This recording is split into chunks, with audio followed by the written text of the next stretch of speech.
The prophetic scriptures, particularly Ezekiel chapter 38, depict a scenario in the latter days where Tarshish and her young lions stand in opposition to a northern confederacy which invade Israel. Recent geopolitical trade deals involving the United Kingdom, Tarshish, and its former colonies, the young lions, highlight the unfolding of divine purpose in our times. Welcome to another Bible in the News. This is Matt Davis joining you. In the prophecy of Ezekiel chapter 38 and at verse 13, we read, "Sheba and Dedan and the merchants of Tarshish with all the young lions thereof shall say unto thee, Art thou come to take a spoil?" This verse introduces Tarshish, an ancient maritime trading power from which silver, iron, tin and lead was traded in ancient times, as seen in Ezekiel chapter 27. We have looked at this in previous Bible in the News articles and shown the scriptural and historical clues as to who this ancient nation is, and that there is no other real option which fits the clues apart from the nation of Great Britain. The prophecy tells us that in the latter days, or the time period after the Jews have returned to their land, we see that from Hosea chapter 3 verse 7, and we could deduce that's from 1948 onwards. The Tarshish power is in this time accompanied by young lions. Now, in the natural order, lion cubs grow into young lions capable of hunting on their own. Scripturally, this metaphor signifies former colonies of Tarshish or Britain that have matured into sovereign independent powers. These include nations like the United States, India, Canada, Australia and others, political offspring of their mother, Great Britain, Tarshish. The young lions in this passage are not literal animals, but symbolic political entities. And we can see this because they are of the nation of Tarshish. Also, in this passage, they speak, which obviously lions don't naturally do. They challenge the motives of Gog, the latter-day northern invader of Israel in the prophecy, and described in verses 1 through 6 of this chapter in Ezekiel chapter 38. The Sheba, Dedan, Tarshish and young lion protest indicates alignment with Tarshish and suggests a coalition of nations involved in trade and diplomacy operating in the area of the Gulf, Sheba and Dedan territory, but not able or willing to directly confront Gog militarily. The prophecy aligns with our latter-day reality. Britain, Tarshish, is engaged with her young lion nations shaped by British heritage, many of whom are active in the Gulf region of those nations anciently known as Sheba and Dedan. This points to the soon establishment of God's kingdom, when the Lion of the tribe of Judah, even the Lord Jesus Christ, shall reign from Jerusalem, for the prophecies speak of him returning to save his people from the great invader, the Gogian confederacy. He saves his people, the Jews, from that northern invasion, and you can see that in Zechariah 12 and 14, Joel chapter 3, Revelation 16, and the chapter we've been looking at, Ezekiel 38, and you can also look at Ezekiel 39. If you piece all of those together, you'll see that this is speaking about the time just before the Lord Jesus Christ returns to save his people from that northern Gogian confederacy.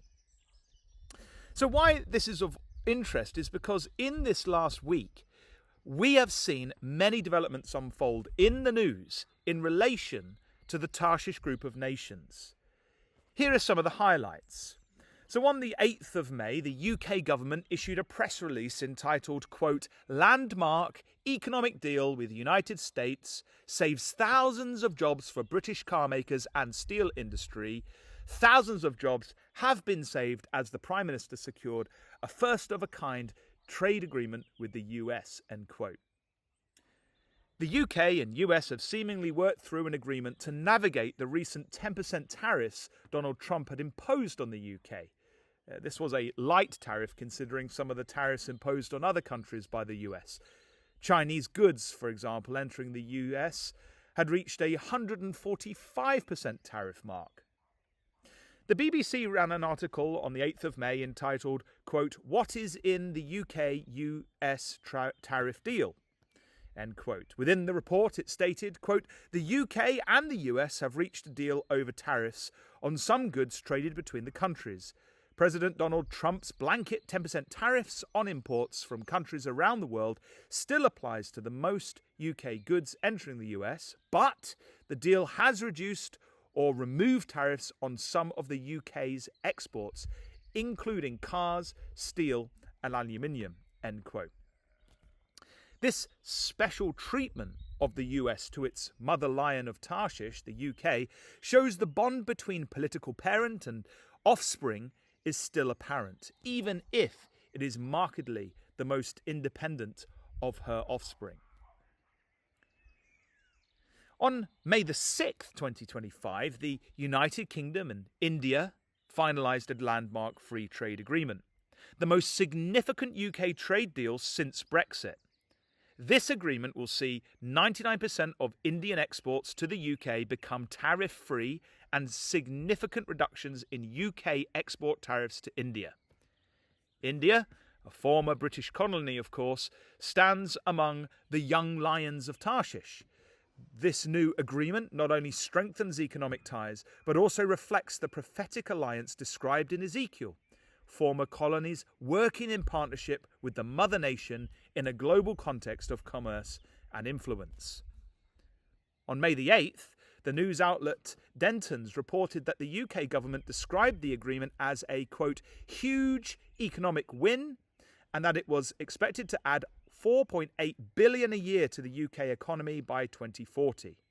In their article, they stated that the deal was, quote, "the biggest and most economically significant bilateral trade deal the UK has done since leaving the EU and the best deal India has ever agreed," end quote. Recent developments with America also further affirm prophecy. On May 13th, 2025, President Donald Trump signed a $142 billion arms deal with Saudi Arabia, alongside a $600 billion investment initiative.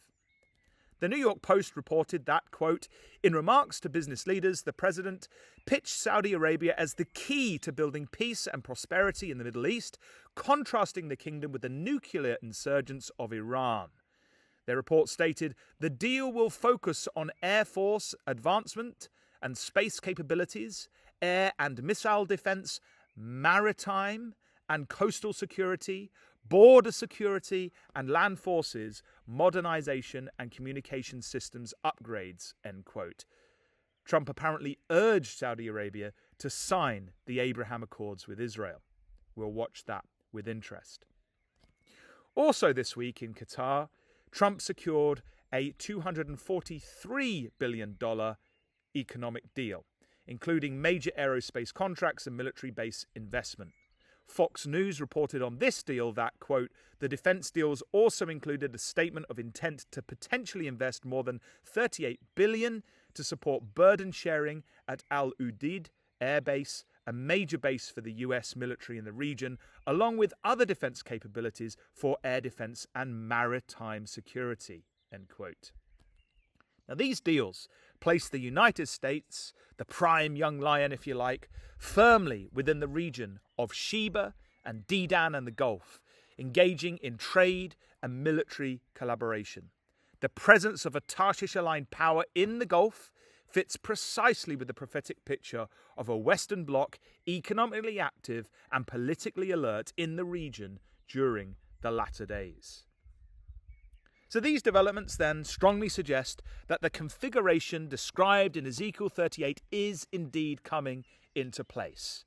Indeed, the merchants of Tarshish and all her young lions have been busy doing deals between themselves and with the nations of Sheba and Dedan, as we would expect from Bible prophecy. Tarshish and her young lions, along with Sheba and Dedan, will stand in opposition to Gog.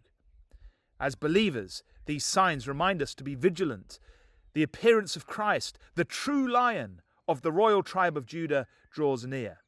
So let us be found ready, with lamps trimmed and hearts prepared, watching for the return of Zion's King and the fulfillment of God's promises.